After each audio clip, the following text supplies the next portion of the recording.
आज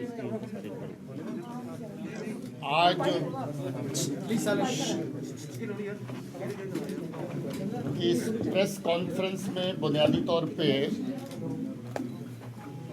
3 बड़ी कामयाबियों का जिक्र किया जाएगा जो कश्मीर की तरफ से अनंतनाग पुलिस और जम्मू की तरफ से जम्मू पुलिस और साथ में सांबा पुलिस ने जो मिलकर के काम किया है। मगर सबसे पहले मैं चाहूँगा कि एकदम ताज़ा जो ऑपरेशन जम्मू पुलिस ने किया है उसके बारे में आईजी साहब आपको ब्रीफ करें। जो बहुत बड़ी आईडी जो आज एक बहुत बड़ा खतरा जो जम्मू शहर में टला है उसके बारे में आईजी साहब जिक्र करें। बाकी 2 ऑपरेशंस का जिक्र मैं इसके बाद में करूंगा। आईजी जम्मू। पिछले 3-4 दिन से हम हाई अलर्ट पे थे। जनरल इंटेलिजेंस इनपुट्स थी कि पुलवामा ब्लास्ट की जो एनिवर्सरी है उसके मौके पे टेरर ग्रुप्स एक और बड़ा धमाका करना चाह रहे थे और इस बार जो धमाका है वो जम्मू शहर में होना था। इस इंफॉर्मेशन की बुनियाद पे हर इम्पॉर्टेंट लोकेशन पे हमारी हाई अलर्ट थी। हर नाके को अलर्ट किया गया था और कल रात दौराने चेकिंग और गश्त हमने एक सुहेल नाम के लड़के को गिरफ़्तार किया जो सस्पिशियस कंडीशन में वहाँ पे घूम रहा था। उसके हाथ में एक बैग थी और जब उससे पूछताछ हुई तो बैग से तकरीबन 6-6.5 किलो की एक बहुत बड़ी आईडी बरामद हुई जो एक्टिवेटेड नहीं थी। पूछताछ करने के दौरान उसने ये बताया कि वो नर्सिंग कॉलेज का स्टूडेंट है और चंडीगढ़ में पढ़ाई करता है और उसको पाकिस्तान से अल बदर तंजीम के हुक्मरान के ज़रिए मैसेज आया था कि उसको यहाँ पे एक आईडी प्लेस करनी है और वो इस आईडी को उसने 3-4 टारगेट्स दिए थे प्लेस करने के लिए, जिसमें रघुनाथ मंदिर, बस स्टैंड, रेलवे स्टेशन और लखदाता बाज़ार जो ज्वेलर्स की शॉप्स है जहाँ पे, उनमें से किसी एक लोकेशन पे उसने आईडी रखना था। पूछताछ के दौरान उसने और भी बताया कि इस आईडी को रखने के बाद उसने एक फ़्लाइट लेना था श्रीनगर के लिए और फ़्लाइट लेके श्रीनगर पहुंचना था जहां पे अथर शकील खान नाम का एक आदमी जो अलबदर तंजीम का ओवरग्राउंड वर्कर है, काफ़ी हाई रैंकिंग ओवरग्राउंड वर्कर है, उसने इसको रिसीव करना था और उसके बाद ये एक्टिव हो जाता तंजीम के साथ। तो ये इसकी प्लान थी। इस काम की जानकारी चंडीगढ़ में एक और लड़के के पास थी जिसका नाम काजी वसीम है। उसको भी चंडीगढ़ से पिक कर लिया गया है और उसकी गिरफ्तारी हो जाएगी। साथ ही साथ एक और साथी इनकी तंजीम से जुड़ा हुआ है जिसका नाम आबिद नबी है, उसको भी गिरफ़्तार किया गया है। तो इस गिरफ़्तारी से और इस आईडी की रिकवरी से, ये तकरीबन 6-6.5 किलो की आईडी है। अगर इसमें RDX होगा, अभी इसकी पूरी जांच की जाएगी बॉम्ब डिस्पोजल स्क्वाड के द्वारा, तो ये बहुत बड़ा धमाका हो सकता था, काफ़ी जानो माल के नुकसान हो सकती थी, जिसको कि जम्मू पुलिस ने अवॉइड कर लिया है। साथ ही साथ कल देर रात की गश्त में सांबा के इलाके में झंग एरिया है जो कि रामनगर पुलिस स्टेशन के अंदर आता है, रामगढ़ पुलिस स्टेशन के अंदर आता है सांबा में। वहाँ जो गश्ती दल थे उसने 6 पिस्तौल और 15 छोटी आईडीज़ ये रिकवर किए। इसके अलावा जो है पिस्टल्स की एम्युनिशंस है। इस पे तफ्तीश जारी है और इसके जो बैकवर्ड फॉरवर्ड लिंकेजेस पे हम काम कर रहे हैं। मैं इसके साथ ही जम्मू और सांबा पुलिस को कम्प्लीमेंट करते हुए और इनके सीनियर लीडर्स को कम्प्लीमेंट करते हुए बाकी 2 इम्पॉर्टेंट ऑपरेशंस की जानकारी आपको देना चाहता हूं। आपको याद होगा कि पाकिस्तान स्पॉन्सर्ड जो टेररिज्म है उसको वो नए नए चेहरे प्रदान करने की कोशिश में हमेशा रहते थे और पिछले कुछ अरसे में एक दो ग्रुप ऐसे नए फ्लोट किए गए जिनके जरिए से जैश ए मोहम्मद, जो कि पाकिस्तान का टेररिस्ट आउटफिट है, लश्कर तौयबा जो कि पाकिस्तान का टेररिस्ट आउटफिट है, वहाँ की सरजमीन से काम करता है, उस आउटफिट को लोकल कश्मीरी नाम देने के लिए इनकी की हुई आतंकी कार्रवाइयों को, दहशतवादी की कार्रवाइयों को लोकल नाम देने के लिए जहाँ पर नए आउटफिट जो है वो खड़े किए गए, उसमें टीआरएफ के नाम से एक आउटफिट आया, द रेजिस्टेंस फ्रंट, जो लश्कर तौबा का एक फ्रंट है, लोकल नाम है। जितनी कार्रवाइयाँ लश्कर तौबा पिछले अरसे से कर रहा है वो वो टीआरएफ के नाम पे जहाँ पर ओन की जाती थी। उसके अलावा जैश ए मोहम्मद जो दूसरा ड्रग्ड टेररिस्ट आउटफिट है पाकिस्तान का, उन्होंने नए नए यहाँ पर ग्रुप खड़े करने की कोशिश की, जिसमें एक ग्रुप हाल ही में अगस्त 20 से एक्टिव हुआ लश्कर मुस्तफ़ा के नाम से। इनकी ट्रैकिंग कश्मीर की तरफ से काफ़ी लंबे अरसे से दोनों नए खड़े हुए ग्रुप्स की लीडरशिप की जा रही थी, और कश्मीर की पुलिस, खासतौर पे अनंतनाग की पुलिस ने जम्मू पुलिस के साथ मिल कर के इन दोनों ग्रुप्स की लीडरशिप को बेनकाब किया, और दोनों के चीफ कमांडर जो हैं उनको पकड़ लिया गया है। उनमें से एक जो चीफ कमांडर है, इसका हदैतुल्लाह मलिक नाम है। हदैतुल्लाह मलिक जैश का, जैसे मैंने कहा कि जो लोकल आउटफिट लश्कर मुस्तफ़ा है उसको लीड कर रहा था, और पिछले काफ़ी अरसे से वो एक्टिव था मिलिटेंसी रिलेटेड कार्रवाइयों में। काफ़ी लंबा अरसा OGW का काम करता रहा, और उसके बाद एक्टिव मिलिटेंट बन के जैश के साथ, जैश के डायरेक्शन के ऊपर उसने नया एक आउटफिट तैयार किया। वो आउटफिट तैयार करने के बाद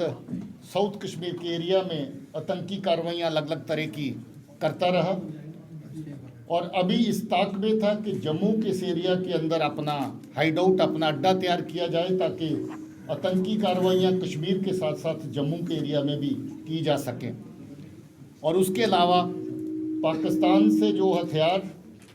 अलग अलग जरिए से आते हैं, चाहे वो बॉर्डर से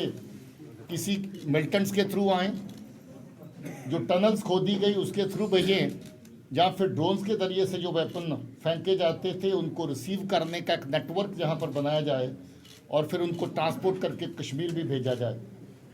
इसके साथ इसने एक और नेटवर्क खड़ा किया था, जो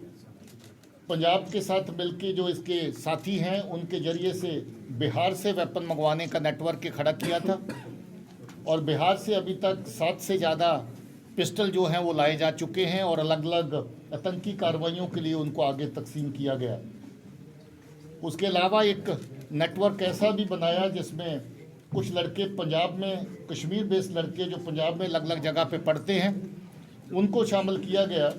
और जब जब उनकी ज़रूरत पड़ती है किसी कार्रवाई के लिए जम्मू में या कश्मीर में या बाहर से वेपन को ट्रांसपोर्ट करने के लिए उनका इस्तेमाल किया गया।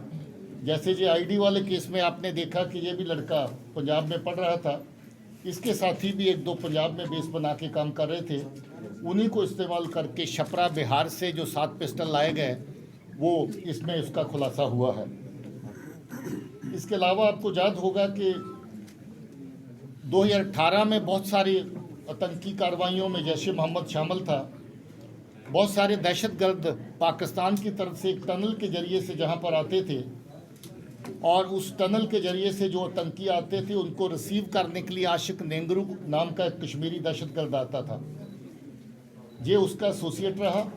और किसी एक स्टेज के ऊपर आशिक नेंगरू को दिसंबर 19 के आसपास उसको जहां से टनल के ज़रिए से परिवार के समेत, जिस टनल से आतंकवादियों को लाया जाता था उसी टनल से परिवार समेत उसको निकाल के पाकिस्तान भेजा गया। आशिक नेंगरू अभी पाकिस्तान से पाकिस्तानी एजेंसियों के इशारे पर दहशतगर्दी को डायरेक्शन दे रहा है और दहशतगर्दी की लॉजिस्टिक और बाकी इंतजाम कर रहा है। इसके साथ साथ इस आतंकी को जो पाकिस्तान में हैंडल करने वाला आदमी है, जिसको अलियास डॉक्टर के नाम से जानते हैं, उसके कहने पर ये बंदा दिल्ली भी जाता है और दिल्ली में जाकर के हमारे NSA साहब अजीत डोवल साहब के जो जहाँ पर वो ऑफिस है उन एरिया की रैकी करता है, फिल्म बनाता है और वो फिल्म बना के पाकिस्तान अपने हैंडलर को भेजी जाती है, जिसका मतलब ये हुआ कि ये जम्मू कश्मीर के साथ साथ दिल्ली के अंदर भी अपने टारगेट जिनको ये निशाने पे लाना चाहते थे, ख़ासतौर पे जैश ए मोहम्मद जिनको निशाने पे लाना चाहती थी, उनकी रैकी इनके ज़रिए से करवा रही थी। और उस रैकी के बाद वहाँ पर भी इस तरह की दहशतगर्दी की कार्रवाइयाँ प्लान करने का मंसूबा पाकिस्तान की एजेंसीज ने, ख़ासतौर पे जैश ए मोहम्मद ने बना रखा था। तो ये बहुत बड़ी कामयाबी है जिसके चलते ये जो हदायतुल्लाह के पकड़े जाने के बाद इन चीज़ों का खुलासा हुआ। एक बैंक लूटा गया था नवंबर 20 में शोपियां के एरिया में, 60 लाख रुपए बैंक की कैश वैन जा रही थी, उसको रोक करके उससे कैश लूट लिया गया था। उसमें भी ये तंकी इसके साथ जो शामिल थे वो आइडेंटिफाई हुए हैं और इसने माना है कि बैंक कैश की लूटिंग में इसी का हाथ था। इसकी